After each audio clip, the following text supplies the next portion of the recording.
दोस्तों, स्विट्जरलैंड और भारत के बीच का जो बायलैटरल ट्रेड है वो 16 बिलियन डॉलर का है। लेकिन सरकार को प्रॉब्लम ये हो रही थी कि इस 16 बिलियन डॉलर के ट्रेड में भारत 14 बिलियन डॉलर का इंपोर्ट करता है स्विट्जरलैंड से और मात्र 2 बिलियन डॉलर एक्सपोर्ट करता है स्विट्जरलैंड को। और सरकार करीबन 15 साल से इतने बड़े ट्रेड डेफिसिट को कम करने की कोशिश कर रही थी। लेकिन अभी की बड़ी खबर ये है कि फाइनली लगभग 16 साल के बाद भारत और स्विट्जरलैंड के बीच में ये डील हो चुका है। तो चलिए जानते हैं कि ये कौन सा डील है, इससे भारत को क्या फायदा होगा और इस डील के तहत कौन कौन से चीजों को भारत आदान प्रदान करेगा। नमस्कार दोस्तों, मैं हूं विकास और आप देख रहे हैं ऑल इंडिया अफेयर्स।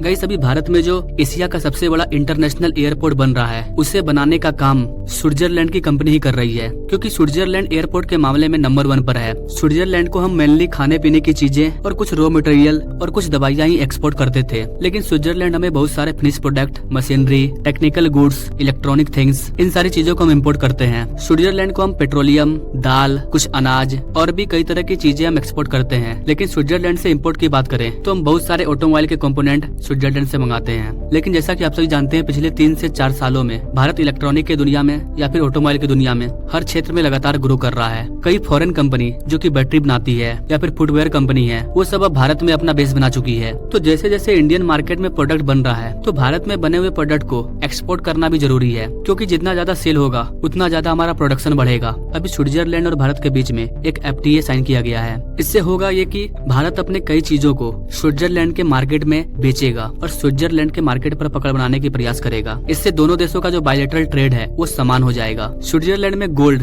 यानी कि सोने की बहुत बड़ी भंडार है और भारत और स्विट्जरलैंड का जो ट्रेड डेफिसिट है वो इसी की वजह से है, क्योंकि हम स्विट्जरलैंड से बहुत ज्यादा गोल्ड इंपोर्ट करते हैं और चूंकि गोल्ड महंगा होता है और इसीलिए स्विट्जरलैंड और इंडिया के बीच का जो बायलैटरल ट्रेड है उसमें इतना ज्यादा डेफिसिट है। स्विट्जरलैंड से हम जितना भी इम्पोर्ट करते हैं उसमें से 80% गोल्ड होता है, लेकिन जो भी फुटवेयर है, टेक्सटाइल है, एग्रीकल्चर है, जो भी वहाँ पर खाने पीने की चीजें हैं, डेली यूज में होने वाले जो प्रोडक्ट हैं, उन सारी चीजों को भारत स्विट्जरलैंड को एक्सपोर्ट करता है। भारत विदेशों से जितना भी गोल्ड इंपोर्ट करता है उसमें से सबसे ज्यादा गोल्ड स्विट्जरलैंड से ही आता है। स्विट्जरलैंड चाहता था कि हम जो गोल्ड इंपोर्ट करते हैं इंडिया में उसका जो इंपोर्ट ड्यूटी है, इंपोर्ट ड्यूटी टैक्स, उससे कम किया जाए, लेकिन उस टाइम भारत ने इसे एक्सेप्ट नहीं किया था। लेकिन अब ये भारत के द्वारा एक्सेप्ट किया गया है और बदले में भारत स्विट्जरलैंड और इंडिया के बीच का जो ट्रेड डेफिसिट है उसे कम करने की कोशिश कर रहा था। और भारत लगातार स्विट्जरलैंड से मांग कर रहा था कि जो भी इंडस्ट्रियल प्रोडक्ट है या फिर एग्रीकल्चर गुड्स है उसे आप भारत से लीजिए। तो इसी चीज को लेकर के FTA साइन किया गया है। FTA यानी कि फ्री ट्रेड एग्रीमेंट। जो भी ट्रेड होगा उस पर कोई इम्पोर्ट ड्यूटी नहीं लगेगा।